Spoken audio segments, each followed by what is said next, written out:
દામિની, દામિની,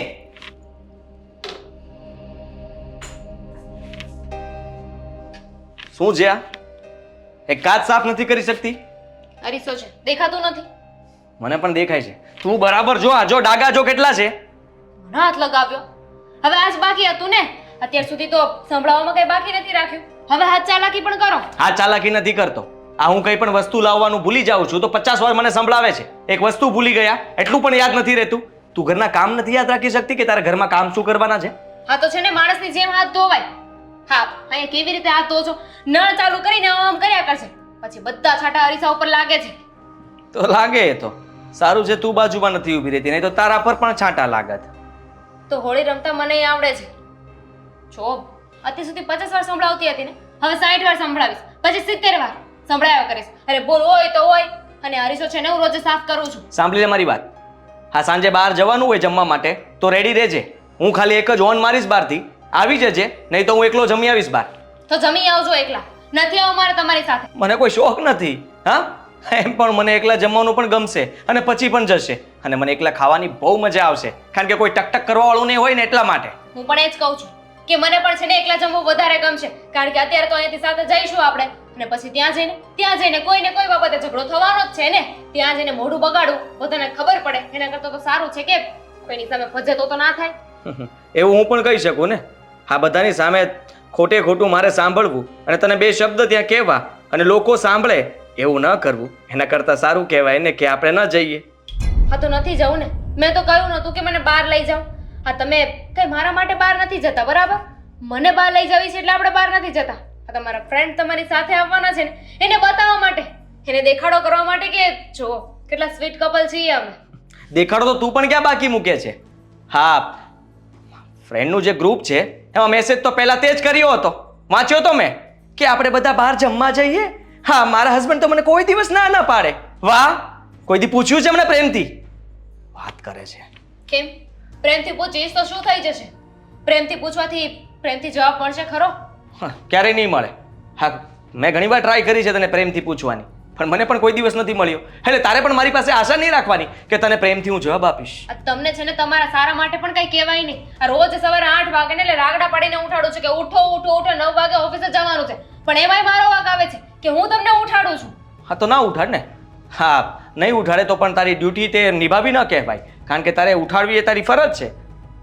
અને સાંભળવાનું એ પણ મારી ફરજમાં આવે છે. હા, તો સાંભળવું પડે ને. હા, ક્યારેક તું 8 વાગ્યાના બદલે 7:30 જગાડી દે તો એ ખોટું કહેવાય ને. અડધી કલાક મારે શું કરવાનું? મારી ઊંઘ બગાડે તો બોલવું તો પડે ને. અડધી કલાક પ્રેમથી વાત કરી શકો છો જો સમય હોય ને તો. હા, ક્યારેક સવારમાં ચા પણ ખાંડ વગરની પીવી પડે છે, ત્યારે તમને કઈ યાદ નથી આવતું? તો તમારે એવું સમજવું જોઈએ ને કે મારી વાઈફે બનાવી છે, એ તો ઓટોમેટિક મીઠી થઈ જશે. દામિની, મને સમજાતું નથી તારો પ્રોબ્લેમ શું છે. હા, લગ્ન કર્યા ને ત્યારે શરૂઆતમાં બધું બરાબર હતું, પણ હવે પછી તારો સ્વભાવ જે બદલાઈ ગયો છે ને, ખબર નથી પડતી કે તને શું એટીટ્યુડ આવી ગયો છે. તારી આ જોબ તને લાગી ગઈ પછી તો ખબર નહીં તું સાવ બદલાઈ ગઈ, એટલે કે સાવ સેમ થિંગ.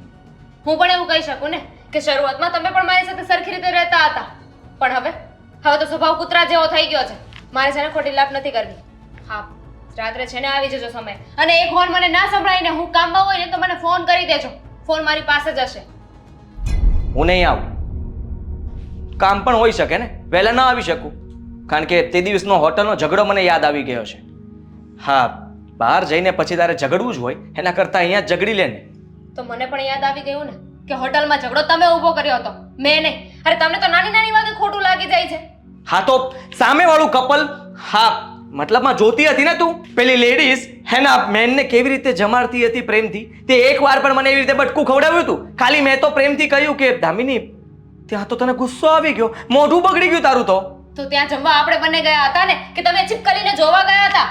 હા, તો ત્યાં જોવાય, આજુબાજુ બધા માણસો જ હોય છે, પ્રાણીઓ નથી હોતા. એ કેવી રીતે જીવે છે ને એ પણ આપણે જોવાય કે એની જેમ આપણે કરીએ કઈ.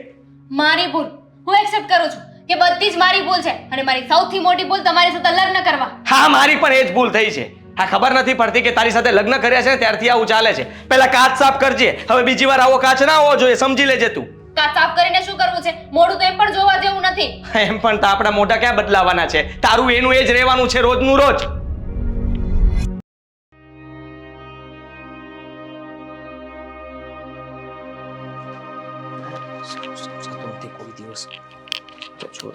જય શ્રી કૃષ્ણ. જય શ્રી કૃષ્ણ. આ બધું હું રોજ હવાર પડે ને હું સાંભળું છું. આ બધું સારું લાગે છે ઘરમાં? સારું તો બિલકુલ નથી લાગતું, પણ શું કરીએ કયો? કેમ શું કરીએ એટલે તમે બંને જણાએ નક્કી કર્યું છે કે સવારમાં ઉઠીએ એટલે પહેલો પોઈન્ટ આપણે ઝઘડવાનો લેવાનો અને પછી આખો દિવસ એ ઝઘડામાં એકબીજાના મોઢા અવળા કરીને રહેવાનું. એવું હું નથી કરતો. હા મમ્મી, તમને ખબર જ છે ને કે આ બધું તમારી વહુ કરે છે. આ ખાલી મેં એને કાચ સાફ કરવાનું કહ્યું હતું, એ બાબત ઉપર એ કેટલું બધું બોલી ગઈ, તો હું કઈ ચૂપચાપ બેસું? હા, સામે જવાબ તો મળવાનો જ છે ને. હા, એક હાથે તાળી પડે જ છે. આપણે તો ક્યાંય વાંક હોતો જ નથી, કારણ કે આપણે તો દૂધે જોયેલા છીએ. હું એવું નથી કહેતો, પણ તમને ખબર છે ને કે એનો સ્વભાવ બદલાઈ ગયો છે. હા, એ મારી સામે આવી રીતે વાત કરી શકે તો હું કેમ ન કરી શકું? દર વખતે મારે સાંભળવું જરૂરી થોડી હોય છે. અને નમતું હું શું કામ મૂકું? એ ના મૂકતી હોય તો હું પણ ના મૂકું. એક વાત સમજી લે, ઘરમાં જ્યારે સ્ત્રી અને પુરુષ બંને જણા હોય, ઘર બંનેનું છે, કામ બંનેના છે, નોકરી બંને કરે છે, તો તને એ તો ખબર પડતી જ હશે કે પુરુષોને તો શું છે, સવાર પડે એટલે મારું શર્ટ ક્યાં છે, મારું પેન્ટ ક્યાં છે, મારું ચશ્મા ક્યાં છે, મારા રૂમાલ ક્યાં છે. સ્ત્રીએ સવારમાં ઉઠીને ઘરના કામ પતાવવાના, બધાની રસોઈ કરવાની, આડાવડા બધા કામ પતાવવાના, પછી જોબ પર જાય છે. એટલે જ્યાં સુધી તમે બંને એકબીજાને નહીં સમજી શકો ને ત્યાં સુધી આ નહીં થાય. હા, એના કરતાં સવારમાં ઉઠીને ચાલ શું શાક બનાવવાનું, લા હું સુધારી દઉં, લા હું તને આ કરી દઉં, લા તે કરી દઉં, તું એને થોડી મદદ કરે ને તો તમારા બંનેનું ગાડું સરખું ચાલે. બિલકુલ નહીં. હા, મને બૈરાવના કામ બિલકુલ નહીં ભાવે ને હું શું કામ એની મદદ કરું? એ એનું કામ છે ને એ જ કરવી જોઈએ. બરાબર છે. તો પછી કમાવાનું કામ કોનું છે? પુરુષનું. તો મેં ક્યાં કહ્યું છે ને જોબ માટે? હા, તે નથી કીધું એ તારી મહેરબાની, પણ એ કરે છે ને એની ડબલ મહેરબાની કહેવાય. કારણ કે ઘર, છોકરા, વર, મા બાપ અને બધાને સંભાળીને બહારનું કામ કરવું ને એ કંઈ આસાન નથી. એક દિવસ એવું કરો, તું ઘરનું કર ને એ બહારનું કરે, પછી જુઓ કે કોણ જીતે છે. હું જીતીશ અને મારે જીતવું નથી. હું એને કોઈ દિવસ હરાવવા નથી માંગતો, પણ એ છે ને મારી સાથે આવી રીતે વર્તન કરે છે ને એના કારણે એ હારે છે. અને મારે ન બોલવું હોય તો છતાં એની સાથે ઝઘડો કરવો પડે છે. એ હારતી નથી, એ હારીને જીતે છે. કારણ કે આટલું તું બોલે છે છતાં એ હસતા મોઢે બધું ઘરનું કામ પતાવે છે, નોકરી કરે છે અને ઘરે આવે છે. 100 વાતની એક વાત મમ્મી, મેં નક્કી કરી લીધું છે કે અમારા બંનેને છે ને ક્યારેય તે આ પ્રેમથી રહેતા નહીં આવડે. મને પણ નહીં આવડે ને એને પણ નહીં આવડે. એટલા માટે હું તો કહું છું કે અમે લોકો છે ને અલગ થઈ જાવ એક દિવસ. હા, થઈ જો અલગ, અને પછી તું એના વગર રહી શકે જ કે નહીં એ જોજે. આ છે ને અત્યારનો આ પોઈન્ટ જ છે.